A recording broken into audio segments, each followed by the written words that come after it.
Bismillahirrahmanirrahim. Elhamdülillahi Rabbil alemin.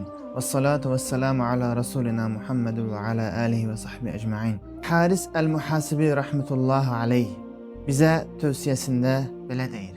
Mən səni və öz nəfsimi elə bir məqamdan çəkindirirəm ki, üzlərin qorxudan titrəyəcəyi, səslərin qorxudan qısılacağı, zalimlərin zəlil olacağı, mütəkəbbirlərin zəif düşdükləri, əvvəlkilərin və sonrakıların, yəni Adəm əleyhissalamdan qiyamətə qədər gələcək insanların boyun əyərək Allaha təslim olduqları, aləmlərin Rabbi olan Allaha boyun əydikləri həmin gün hökmündə ortaqlığı olmayan, heybət və əzəmətində özünün tayı bərabəri olmayan, tək olan, qahhar olan, qalib olan Allah Azze və Cəllə o gün onları cəm eləyəcək.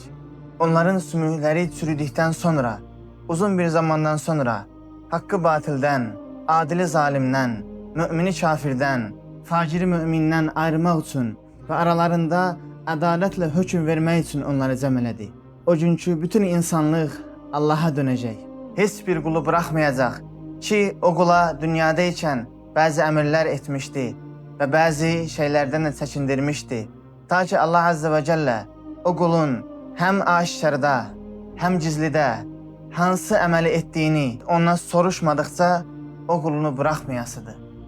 Və Haris el-Muhasibi rahmetullahi aleyh yenə bizə deyir ki, o zaman sən bir vaxt və düşün, o zaman Allahın huzurunda hansı bədənlə durarsan, o zaman qiyamət günü sənə soruşulacaq olan suallara cavab hazırla, cavabının da doğrusunu hazırla.